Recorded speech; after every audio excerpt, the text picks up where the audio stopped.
Welcome to the Embodiment Podcast. This show is for you if you see the body as more than a brain taxi. It's for people interested in coming home to the body as a holistic aspect of who we are and how we live. Episodes contain practical tips, exercises you can take away, and interviews with specialists from around the world. I'm your host for today, Mark Walsh. So on the show today, Amos Rendao. So Amos was recommended to me by Rafe Kelly, who we had on the show. And Amos is a parkour guy. So if you've seen videos of like crazy kids running up and down buildings, that's his kind of thing. He's going to give us a better description, I'm sure, than that. He founded Parkour EDU, which is an educational organization, Apex School of Movement. He's coming also from an Aikido background like me. So he's known for his Parkour Ukemi, which is basically falling. I've just been watching some very cool videos of Amos. So Amos, welcome. Thanks for having me. How did you get interested in the body and movement? Well, what got you involved? Yeah, it's a tough question. I think if I actually look for the roots, my family was really poor when I was little. And so I didn't have toys or anything to do in the house. And I just went outside, climbed trees, and explored. And I think that led to me exploring martial arts and various sports that were more tough. And yeah. Cool. So like for those that don't know, I mean, people may have seen parkour in the adverts or on a James Bond movie or something. Can you give us a real brief description of what parkour is? Yeah, parkour, we're always battling a lot of misconceptions of kids doing backflips off of buildings and such. But parkour is really interesting because at its heart, it's the science of movement.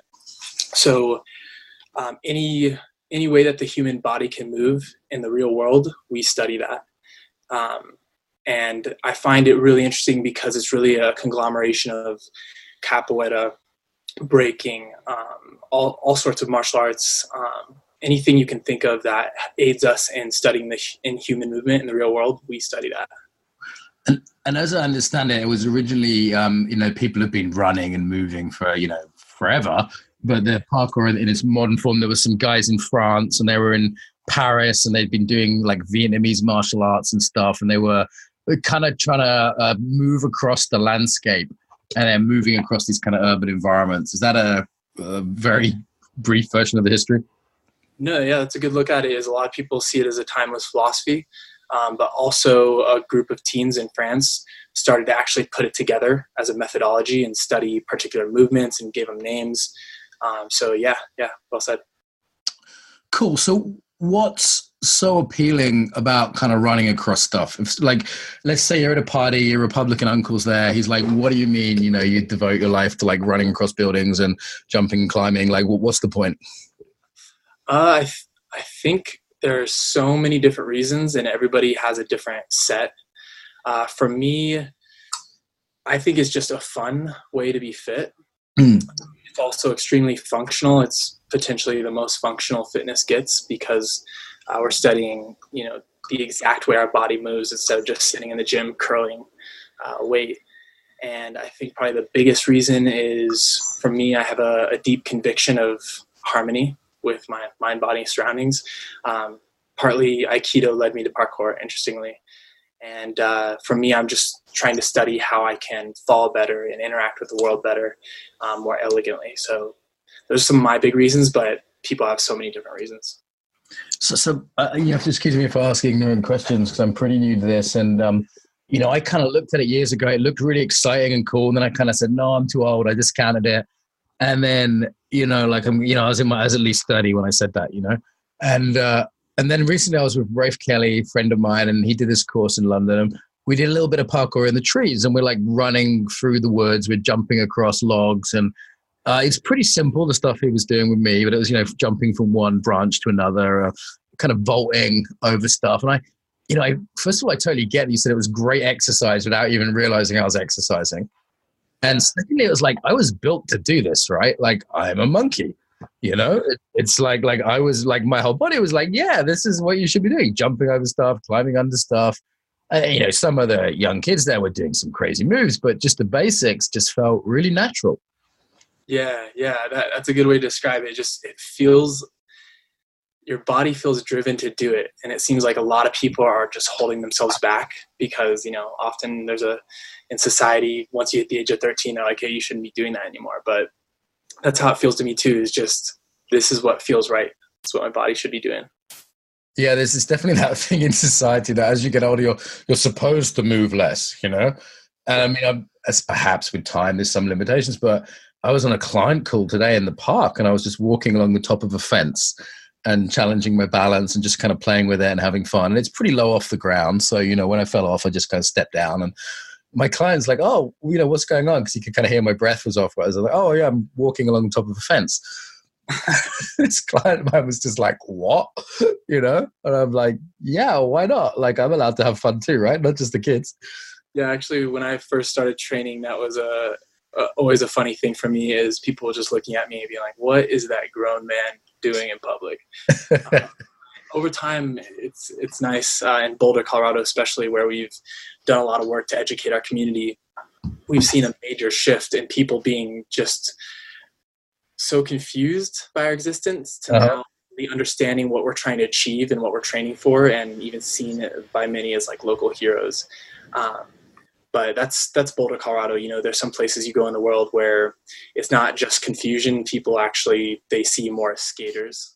They call the cops, and people are very resistant to it. But depending on where you are, you'll get a myriad of funny reactions for sure.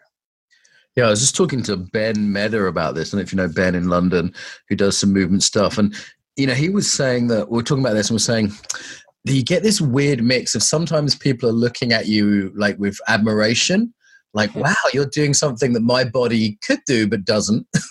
And then sometimes it's jealousy, sometimes it's resentment, sometimes it's kind of like fall, almost like wanting you to hurt yourself for their entertainment. And other people are like, it brings them into their childhood and they start like wanting to copy you and join in. Like, there's a real range of responses when people see you doing even simple movement stuff in public, right? Yeah, it's almost, there's this whole other section of parkour, which is just social agitation and interaction, which I also really enjoy. It's like a nice way to meet people and interact with people, get out of the house and just, be around strangers in the city under such a context. So, yeah. The other thing I saw about parkour, and tell me about this, is you talked about harmony there. So it seemed to me like the guys were not just trying to do gymnastics. They were also looking for this like line, this like sense of smoothness through the environment. Yeah. I think that's one of my biggest drives. Just this elegance with movement, whatever your goal is, whether it's to move really quickly from point A to point B or just try some strange combination of movements that you've never done before.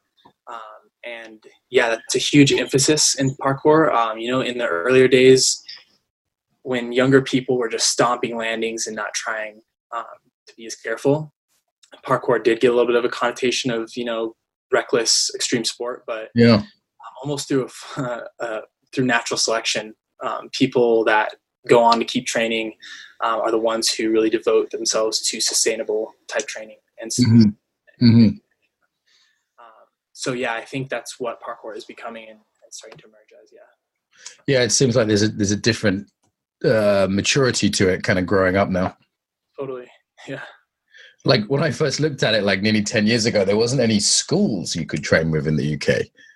Yeah. Like, it wasn't like I was used to going to an Aikido dojo or, like a dance studio to learn tango or whatever.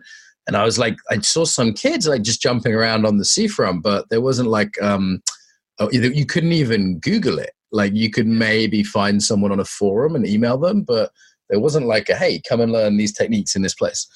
Yeah, it's interesting. A lot of people are really confused by the fact that it can be taught. And I was actually one of those people. I almost forget how this feels, but I remember when I heard that there were classes in my city, which I was super fortunate. The first classes in the Western Hemisphere were in Boulder, Colorado. That doesn't surprise me. We have a lot of listeners from Boulder on the show, actually. Not surprising, but yeah, when I heard about it, I was just like, wait, you can teach that? And I don't even know why I felt that way, but that is a really common response for sure. And actually now in Brighton, you've got Callum Powell teaching out there. It's a friend of mine. Oh, mail me afterwards. I'd love to take a few lessons. So mail me the details afterwards. I feel like I was too old at 30, and now at 39, I'm not too old. So yeah, I want to go. So okay, and like, what are you going to learn if you go to a parkour class? And so it's how to move. There's different kinds of jumps, aren't there? They have names like the fucking conga and this and the vault and this and that, and then the falling is your big thing.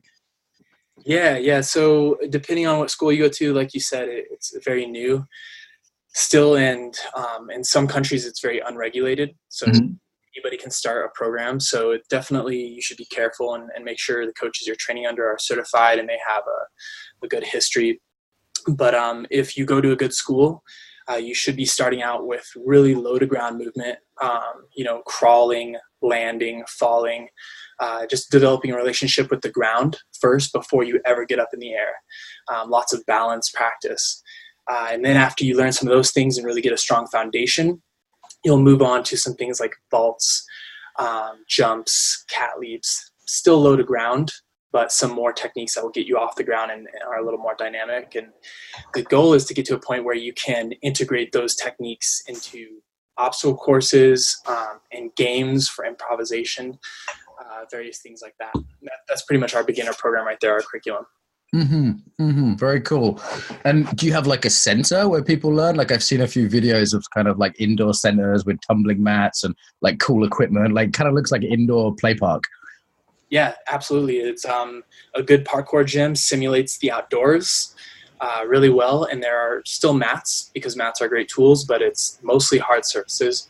And you've got, if it's designed well, a lot of modularity. So you come in 1 week and you have a lot of opportunities to try different lines through different obstacles. And then you come in the next week and a lot of big stuff is moved around. A lot of the small stuff can be moved just by one person. So the name of the game is modularity and real life shapes. I imagine this is much easier in the States. Like in the States, people don't realize this, but like space is much cheaper because it's a bigger country. And there's, like, for example, I know Aikido dojos in the States that have these huge just buildings, old factory warehouses and stuff. And in the UK, that's like incredibly rare. So it's, I guess you're used like a big indoor space you're talking about here, like a old converted factory unit or something. Yeah, usually we look for empty warehouses with high ceilings. And yeah, I've heard that also in France, they really struggle to get businesses up and running because of different challenges out in Europe. So yeah, I'm definitely grateful for that. Yeah, it's a side topic really, but like in France, for example, there's a lot of government regulation of things, like with Aikido. There's also government sponsorship. And then there's just the sort of physical, there's some kind of financial things. Like UK, people earn a lot of money, but it's very expensive. So people don't have so much disposable income to pay on like a gym or their Aikido dues or whatever. So there are some different realities there. Okay, so there's parkour, there's the running and jumping, and the falling. Say more about that, because we've got this shared Aikido background. The Ukemi is this word from Aikido, which means to receive, or it's associated with rolling and falling. And what I noticed when I did this day of parkour is that my learning curve was completely different to other people's because I wasn't afraid of the ground. And it's been 20 years rolling around on the floor, right? And I can absorb an impact. And the guys I was training one really big tall guy who'd never done it before, and he seemed really scared to fall over, and he had a very different learning curve. Yeah, that's exactly what my experience was. I came into parkour after, I think I'd been doing Aikido for about 4 years before parkour. And I'm surprised I didn't put it together sooner. But at first, these were the early days where we were watching YouTube videos and going out and trying stuff. It was pretty dangerous times for everybody. But I was watching people around me get hurt, and I was the only person in the community, that wasn't sustaining any injuries at all. And I remember the day it clicked for me was I went for a Kong vault, which it sounds like you learned recently. Mm-hmm. Yeah, I was trying that. My tight hip flexors were getting in the way, but that was the one I remember because it was the one that was hard. Yeah. So you can imagine this. As I was going for the vault, my hand slipped, one of my hands, and that caused me not to get enough hip height, and I tagged my knees on the face of the wall, and that sent me flipping over the wall.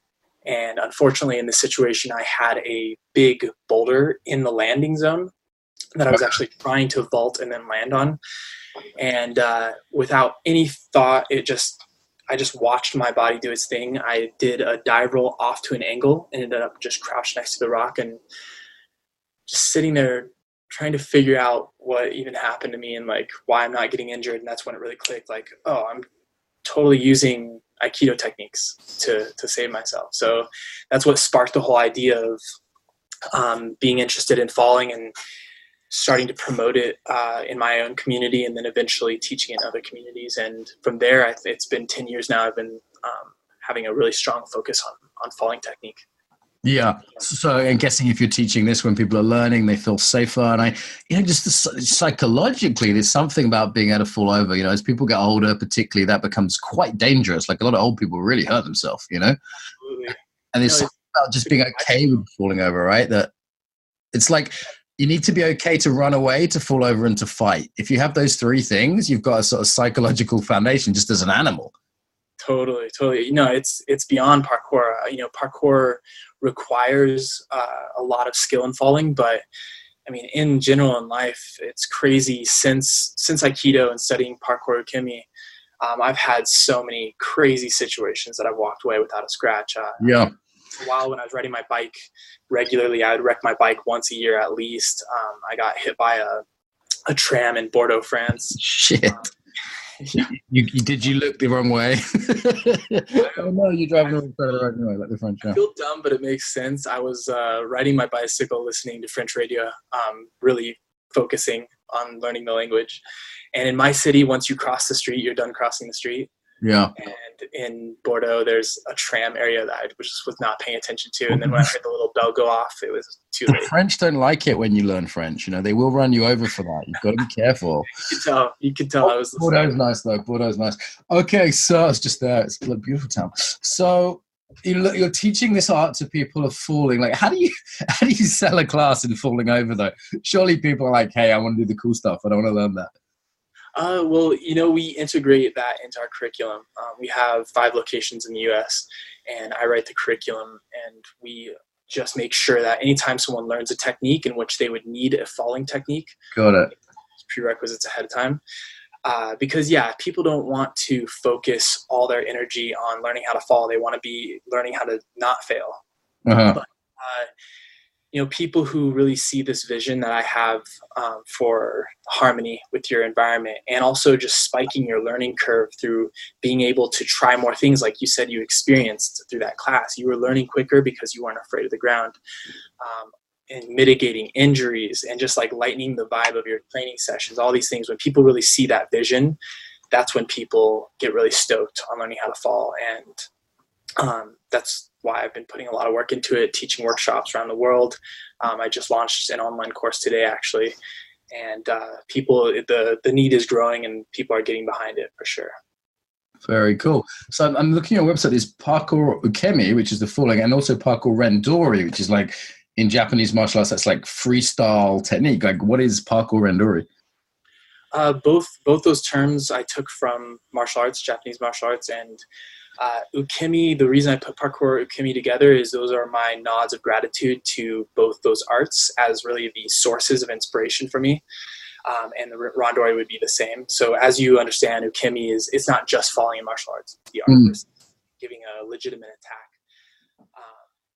But that's where most of your falling takes place. And then parkour, the reason I added that to the term is because it's probably the most demanding movement art I've ever experienced when it comes to falling often, falling on hard surfaces around complex shapes.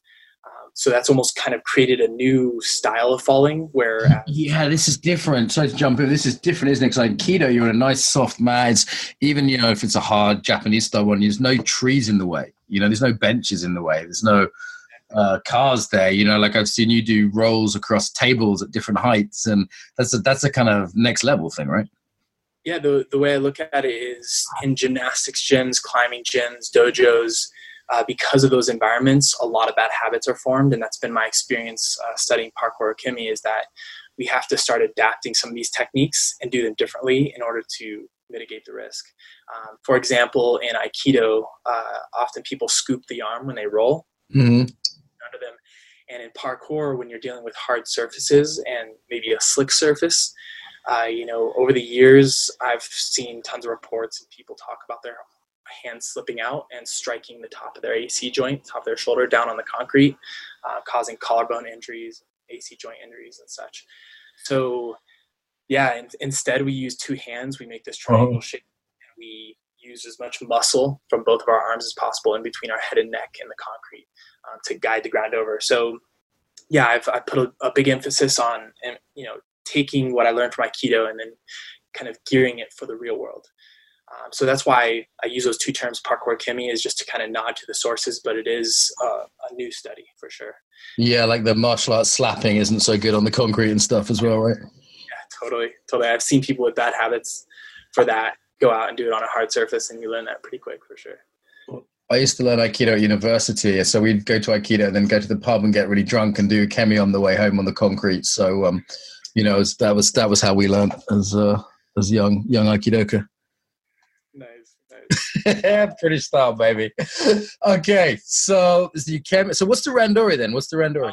Randori, so as you know in Aikido, randori is kind of the section of training where you've got enough basics under your belt, you know how to integrate them together, but you need that live training, that improvisation to really give you a sense of what it's like to be attacked by multiple people. In parkour, I noticed probably back, I think I started this project back in 2010, 2011. I just noticed that the way people were training didn't really match this ethos of, hey, I want to be prepared to save someone that's in need of help or be able to flee a scene if I need to do that. And I just saw a lot of missing elements in this sort of live training of being able to apply your parkour skills to emergency situations.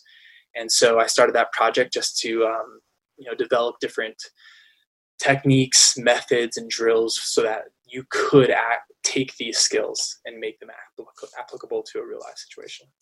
Like we always had like fox hunting and stuff in the UK, and I never liked it. And I always thought like parkour teenager hunting would be way better. Like if you could just unleash some kind of nimble 18-year-old and then have everyone chase after them, like that would be a great sport. It's funny because I've totally done that in chasing parkour randori skills and methods. So you do that? That's the thing you actually do? Yeah, one night we went out, a few of us in the dark in the city, and we would just make games around it. So we would just say, one of the most basic was just simply a random call of go, everyone knowing what role they play, and then from whatever point you're at to flee, and the person chasing just needs to tag you. Are you ever tempted to I don't know, now I wouldn't do this in America, but in Britain, knock the helmet off a policeman and just run? Or just go up to some big bodybuilder and just kiss him and then run away? Like that, because it feels like that would be more real. How would that be? That would be definitely top of the line skills for sure. What I was going to say is what game I was just telling you about. Those sorts of things I don't recommend. They're extremely dangerous for and even beginner and intermediate practitioners, because when you're applying your skills on the fly, you have to gather information while at sprinting speeds. It doesn't leave a lot of room for mistakes, and then that's even a stronger case for being really good at falling. Yeah. But that would be the next level, is to have a real person that wants to harm you. And yeah, there's too many guns in America to play it there, but next time you're in Brighton, we can play that. That could be fun. Okay, so cool. So what's your kind of lead edge with this stuff now? What are you most interested in now? I think, parkour randori is definitely interesting. It just hasn't really grabbed me like parkour ukemi though, because depending on your lifestyle, the chances of you ever having to use parkour in a real life situation are pretty low. But with parkour ukemi, this is a human skill to have. You're going to slip on ice, you're going to fall off your bicycle. I got out of a motorcycle wreck without a scratch. These things happen, depending more for some than others, but depending on your sport or your movement art or your martial art, it's going to happen. And a lot of people I notice just kind of treat it like this elephant in the room, let's not worry about that, let's hope that doesn't happen. But that puts your sport career up to natural selection. How much do you care about your sports career? How much do you care about your martial art? Are you going to can you handle 6 months out of the game? So when I realized how important this is, how common it is, And your experience says it all. Like, you went into some new movement art, parkour, and you were able to feel really comfortable in that experience. That's so cool. I think that is being connected to your body. It's more than that though, because I can roll. Like, I can like get on the floor and play with my niece. Do you know what I mean? It's like there's the movement art side, but there's also just the kind of the life art side. Like, I'm used to rolling around on a bed with, for me it's like sexually or playing with kids or just having fun in life. There's lots of ways that plays out. Yeah, actually, one of my favorite byproducts of studying falling is, and actually this isn't so much a byproduct, it's an important pillar of the training, and that is developing a relationship with the ground. What I mean by byproduct is I've started to see crazy things happen with some of our advanced kids that have been training with us for a while now, and I've been really focusing on a lot of falling training for them. They're becoming nearly invincible at ground level with any speeds that they can create with their own body. So what I mean by that is just running speed, not falling off of anything high, no bicycle involved, but just at human created speeds, flat ground, they almost can't hurt themselves. And that relationship with the ground is super powerful. Just being able to enter and exit from so many orientations and have those so drilled into your muscle memory that they're just sharp reactions. It's a thing of beauty. Really. How do you think, like, parkour training, because there are people that are doing it from fairly young age and some of them are grown up now, like, how do you think it affects people psychologically? I think the biggest thing is extreme confidence. When you're doing parkour, it's one of the most functional fitnesses in the world, but it's not just picking up heavy things. It's walking in every day and challenging your ability to manage fear and problem solving. And I think when you have repeated exposure to that, the people I see growing up in parkour, they just know how to deal with extreme situations and how to manage their fear, not have any fear, but just know how to listen to fear when it's right and know how to manage when it's wrong. And I would say that's one of the biggest psychological factors for sure. Yeah, that makes a lot of sense to me. Like, I was doing the kind of cold shower thing this morning, and it's a great kind of inoculation for dealing with fight flight, doing that daily, because I can't always get martial arts training these days so easily. But it's a way of kind of putting my body into kind of shock and then being able to relax into that. And then cold showers. Oh, that's funny because I just did one before this talk. Cool. It's early there, huh? Yeah. Well, yeah. Good morning. So I was with the Wim Hof people in Holland just at the weekend. So we're playing with kind of like fire breathing and cold showers and ice baths and stuff. And the problem with that is it's a training. It's good. It's a training, but it's not like I have to decision make, right?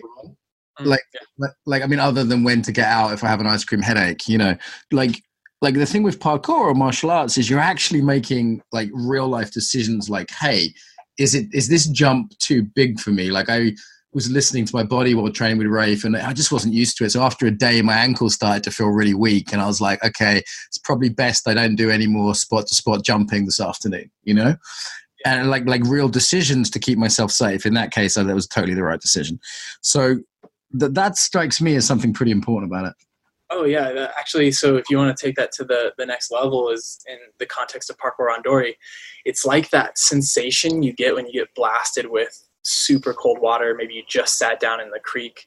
Yeah. Like you said, you don't have to do anything except for sit and breathe, and you're not making intense decisions. But with Parkour randori, it's that same sensation of chaos and discomfort, but you're having to make decisions that will determine whether or not you take a bad fall, maybe, or you techniques correctly, and you played the probabilities correctly. So, absolutely. At speed as well, right? Like you've got to make that decision in a half a second as you're running up to the edge of a building. It's like, okay, is that like an 8-foot jump that I can do, or a 14-foot one that's going to kill me? Exactly, and I do want to stress that this is 99% of people's training in parkour. Most people are learning isolated techniques in safe classes. Yeah. Getting stronger, starting to string those together, doing a little bit of improvisation. But Parkour randori is like super advanced. I would say even a lot of advanced practitioners that have been training for a decade aren't ready for this kind of training because they've been training incorrectly. So. And yeah, I should also say the other end of the scale, like when I was with Rafe, I brought along my yoga teacher friend who's 50 and my life coach friend who's 75. And they were both able to take part in the class that Rafe was doing. And they, you know, were doing different things and they were taking it easy, but they were still challenging themselves. So I think the 75-year-old was a record for Rafe, but, you know, he had a good day, you know? Nice. Yeah, Rafe's actually a good friend of mine. Cool. Okay. Any other sort of psychology stuff or like what I was struck by, because I got kind of, I was like the worst one in the advanced group, right? Because I didn't need to know how to fall. So I was put with the parkour kids who kind of knew what they were doing. And there's a sort of tribal quality. They kind of knew each other. They were very relaxed. They were pretty like fun, playful, but simultaneously like quite respectful guys. They weren't like snowboarders, you know. They weren't like, dude, fucking extreme. They were more kind of chill. And there seems to be like a kind of tribal culture around parkour too. Yeah, totally. I really appreciate that it's not like an extreme sport, and that there's just there's almost a foundational respect for the art, because there almost has to be. Like I said, there's like a natural selection for the go big or go home types that just end up getting them. And so parkour almost ends up being more like a martial art for that reason. You know, people know that when you get into those advanced levels, you can't just mess around and get away with it. Like, you have to be very focused. You have to be very respectful. So yeah, I think that kind of is also integrated into a lot of the younger people's experience. But you'll still see it out there. There are definitely some groups around the world that are kind of the more skater vibe. Definitely happens. Okay, maybe I met the good ones. And like, the other thing I see is the dedication. Like, these guys are putting some serious time into it. Maybe actually at the expense of social skills or other things in some cases. Like it seemed like there were some teenagers that had just spent thousands of hours already doing it. Yeah, totally. I get that. It's addictive. You know, it's an infinite journey, and it's you just see so much progress along the way, and you watch yourself grow. And I get it. Definitely easy to get addicted to. You know, I don't feel like this is talked about enough. There's all these arts, yoga, martial arts, parkour. They have this because they offer an infinite journey, an ever expanding richness, and some sense of meaning in a kind of shallow world. Like, they hook you, you know. And I wonder if I'd have done better at university had I not been doing Aikido. I mean, you know, it was positive for me in other ways. Or I see people who don't develop social skills, or, you know, I see yogis who are just giving up all pleasure in life, you know. Like, there is a kind of dark side to all these arts, right? You know, I have been sensing that over the last few years, and started this class at my school for a lot of our advanced kids, because I don't care that we're turning out monsters if they're bad people. Yeah. Terrible social skills or jerks or whatever. So seeing that danger, I started this advanced class that was less about parkour and just using parkour as a vessel to develop mindful warriors. And it's nice. Great experience, really fun, watching the kids grow and just tackling a bunch of big issues, everything from social stuff to leadership stuff, coaching even. And I definitely see what you mean there, and I've felt the same way. You know what I almost see developing? It's really nice to hear that, actually, because the martial arts in the Western world has got stripped down to sort of, you know, sports and MMA, and, you know, MMA is cool, but it's lacked some of that traditional martial arts character building context. You know, I was just in Japan recently, and it's very clear that the martial arts are about character building. You know, they're about building the person you are, not about throwing someone around. No one cares about that in Japan because it's super safe, you know. But like in the West, it seems like we've lost that element. And parkour, it seemed like it started with that in France. And then maybe, you know, from what I've heard, there are groups that just don't care about that. It's all just gymnastics for YouTube, or, you know, do you know what I mean? It's a kind of showing off element. It's got the ego element like martial arts has. And it's just really nice to hear that you're putting back that character development side of it. Yeah, I feel like any community is going to have its layer of maybe bad apples of people who don't get it yet. Natural for sure. And definitely as a community grows. But yeah, you're right. That's one thing I appreciate the founders of parkour for, is that originally they made sure there was a certain spirit instilled in the practice. Yeah. It wasn't just a physical thing. And that even though that has been lost in some communities around the world, it has stuck with a lot of communities, and people have strived to continue that. Yeah. I'm thinking about a sort of pickup artist parkour combo right now that's going to be like a new way of teaching social skills. So yeah, that's what's on my mind as a creative venture. Nice. I'm just fucking mad, man. Okay, so that playfulness, that's the other side I saw with the parkour people. There's a seriousness and a playfulness kind of at the same time. Was that a fair snapshot that I got? Yeah, because that's one of the first things I mentioned why I like to do it, is because it's just a fun way to be with your friends. And whoa, really cool. I'm learning all these actual skills I can use with my body, and I'm getting stronger. But at the heart of it, I want to have fun. But also, as I mentioned, like, you have to have a certain degree of seriousness and respect for the intensity that you can take it to. And so, yeah, it's a pretty good mix. I think for me, something when I first started was that I was often tense and in fear, and it would take me 30 minutes to amp myself up to do something really challenging. And learning how to fall, and not just learning, but focusing on that skill for the last decade. One of the coolest outcomes is the fact that my training vibe is just way lighter. It's more playful. I'll do things that I know I can't do to make someone laugh. And it's because I know that I'm going to be able to fall out of it in any position. And also, just when I'm trying newer, intense things, I can do it with a smile on my face and a little less tension, because I'm ready to fail. So you have a phrase, training vibe. Is that a common phrase? Because when I'm doing martial arts or tango or whatever, people have a training vibe, don't they? And some people are more fun to be around or more focused. There's a vibe people bring to it. Yeah. That's just a term that I have been using. I don't think I found that anywhere. But yeah, I mean, even in the parkour community, there's some people that in order to achieve really intense things, they need to get angry, and they need to yell at the top of their lungs or punch themselves in the chest, and to each their own. But personally, I want to laugh and make people laugh and try interesting things that make me smile. And that's the vibe that I like. Yeah, I mean, vibe is a way of talking about embodiment, like when people say, what's embodiment? I'm like, when you meet someone, they've got a certain vibe, and, it's from their body, and it's how it's their emotional state, but it's conveyed through their body language. They're like, oh yeah, I'm like, that's embodiment. That's like one of the ways I talk about embodiment. So it's kind of a 60s way, people's vibes, man.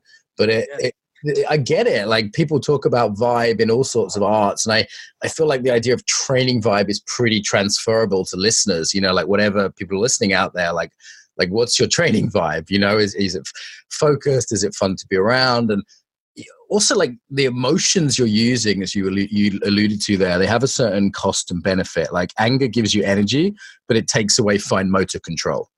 Like, is that smart?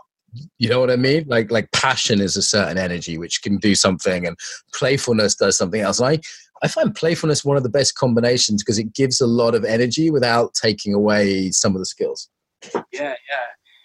Totally. And, I see some people who have a habit of just pushing fear aside. They ignore it. That's their way of overcoming it. And I think that's also not long-term sustainable, because you're not always going to be able to do that. So instead, you should be in the presence of fear. You should know how to have a strong fear response, even though it's irrational, and be able to move past that without being stiff. Yeah. Losing control. And so that's kind of the goal of my training, is to find this state that I can apply across the board. And like I mentioned, for me, that's more of a light, relaxed, fun vibe. But also when I get into situations where I'm very scared to do something, it's not using anger or not just ignoring, but actually, using a lot of the drills and methods. Yeah, I mean, fear's a friend, right? Fear tells you there's danger, and that's not something to turn off. That's something you might want to keep with you, rather than be just turning it off, overriding it, or pretending it doesn't exist. There's kind of a denial of vulnerability in that. Yeah. Okay, cool.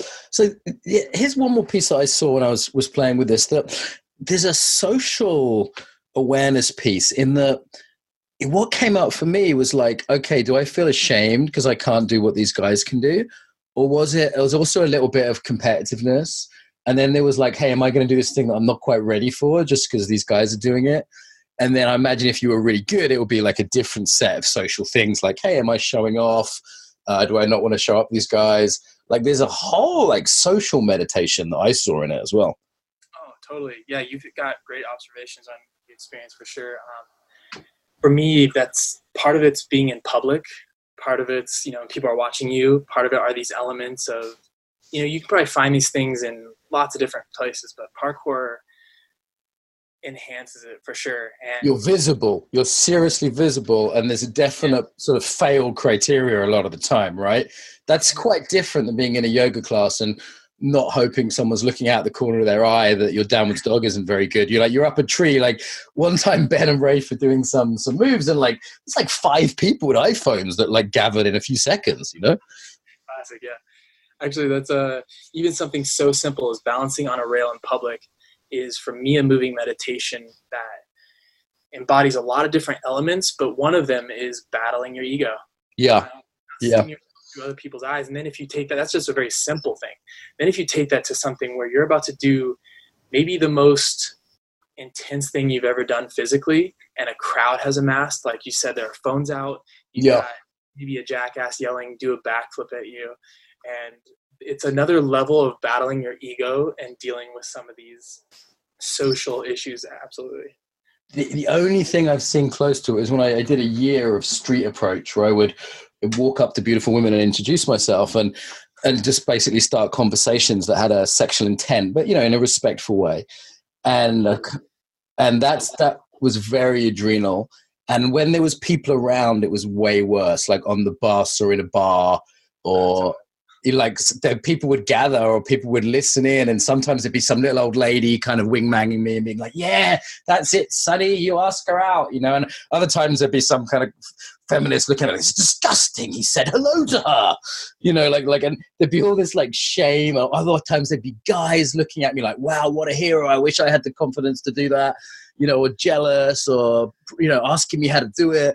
And there was all this like weird social pressure because it was visible, but even that's a way more invisible thing to do than parkour.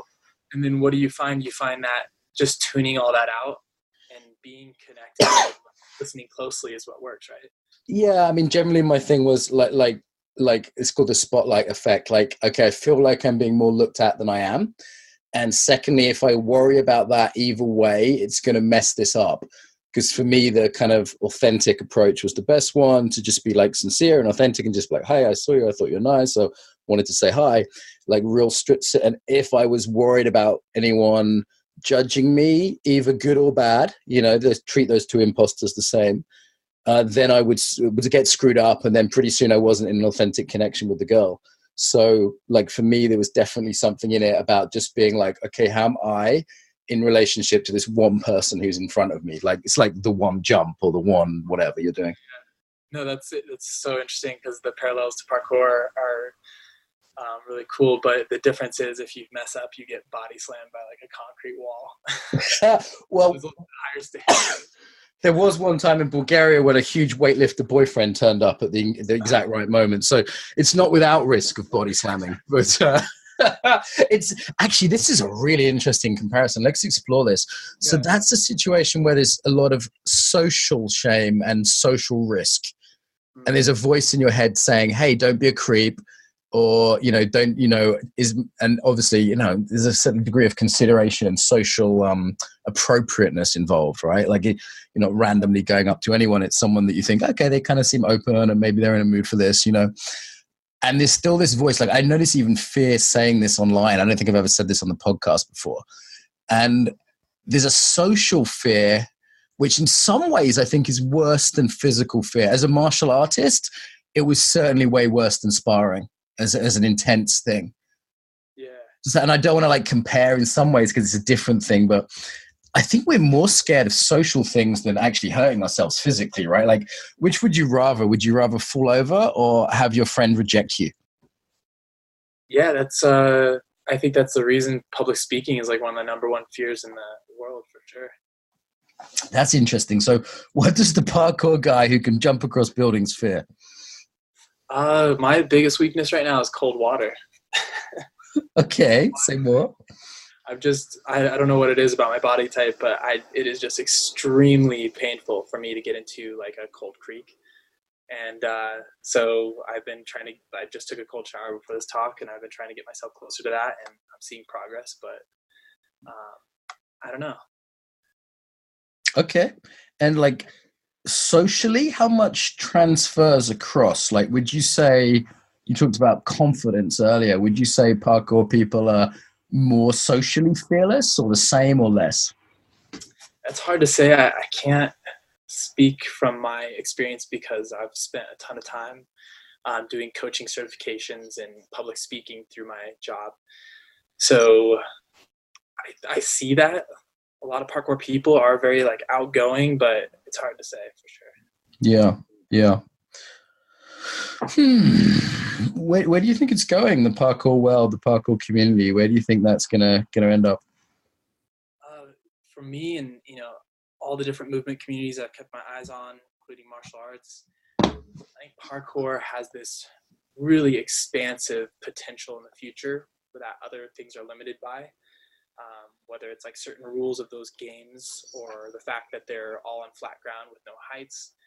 I think parkour is really the evolution of our species. And I was actually talking with Callum Powell about this, who's also from Brighton, and we were just kind of envisioning where this mastery will go because, we've been doing it for over a decade, but I started when I was 24. What are the kids who started out of the womb be like? And we were just kind of imagining how precise the human body could get, and with such confidence and management of fear, how high you could take it. And we were just imagining, someone like a ninja striding across the tops of small poles, 5 stories off the ground. Like a 3-dimensional fucking sport or something developing, Yeah, the sport element is definitely going to grow. That's something that, whether you like it or not, it's going to be, it's becoming more and more popular. And that's also a cool way to put the skills to the test, against the clock. That's been controversial, right, though, in parkour world, because like Aikido, a lot of people are like, hey, that's not spiritual, it's not a competitive thing. And now there's these kind of competitive tag games and stuff I've seen online. Like that's been controversial, right? Yeah, actually, it's from the beginning, it's always been controversial, and something that we've always done in Colorado is put on obstacle course competitions and whatnot, just because they're really fun. They're a fun way for people to come together and test our skills. And, even though I definitely understand those arguments, we've always explored that and seen a lot of good come from it. And now it's blowing up internationally. It's it's a huge controversy right now because the International Federation of Gymnastics is trying to govern parkour globally. And, oh, really? It's saying this is the same as gymnastics? Not that blatant, but trying to pull it under the banner of gymnastics. And so that's a huge controversy going on in the community, and they're trying to run competitions, and that's where the real controversy lies right now. Yeah, I definitely see pros and cons in competition. I've seen this in the Aikido world with Tamiki Aikido being sort of belittled by a lot of Aikidoists, but also how it changed the art of Tamiki Aikido and often became, you don't have much Tamiki Aikido in the States, it's loads in the UK. It's a big part of Aikido in the UK. It's the competitive side of Aikido. So it's a bit like, it's kind of a crude, fairly often, I would say, crude version of Aikido. They use these rubber knives. They kind of look like dildos, and they do a kind of competitive knife disarming. And then, like in yoga, when we do yoga competitions in my workshops, yogis freak the fuck out. Like that really upsets some yogis when we do like a playful, like who can hold the tree pose for the longest. Who could do the plank pose for the longest, just for fun, like to bring out and awareness, to bring out some patterns, and people really get triggered by it. Yeah, I could see that. Ultimately, though, it is creating more awareness. The flip side of the coin is that you don't want to create bad awareness. You don't want to give people a misconception of what it is, and that's why people are a little up in arms about parkour competition. Yeah. We don't want kids that their first experience of parkour is seeing people push maybe past their limits in order to win some money. We want kids to experience parkour as this martial art where we're having fun, but empowering ourselves. And so I get it. I see both sides for sure. Parkour mums screaming at their kids to jump higher. And I mean, it seems like, I would go further to say it seems to me like sports has become sick in the Western world. Like the NFL's really in trouble in the States. And like no one thinks Premiership footballers in the UK are kind of anything to be admired. Like extreme sports have become much more admired. They've become famous through the TV. They're kind of cool on media. Like every brand you see is using capoeira and parkour and all the rest of it, and snowboarding. And they've also been the ones that have been pushing the human potential. Like most of my friends in snowboarding or people I know in parkour have said, listen, what the kids do now, I couldn't have imagined 10 years ago. Right. Yeah, that's when you were asking me what I saw as the future of parkour. That's kind of what I think is happening. Is we're not even able to fathom what the kids in 10 years are going to be doing. That's like snowboarding and other things. Sure. Like this is an exciting way to think about embodiment. I just offer this out to listeners that like, if we look at embodied arts coming together, so physicality like jumping, but also the psychological side, like, I didn't think it was possible to walk up to a beautiful woman in the street and just calmly introduce myself and start a really fun conversation. Now that's to me as easy as, buying milk from the shop. And it's, just as easy as just any life skill, and it's like, that's just a tiny, tiny thing. So like the far reaches of our kind of embodied potential athletically, but more than that, like what it is to be human.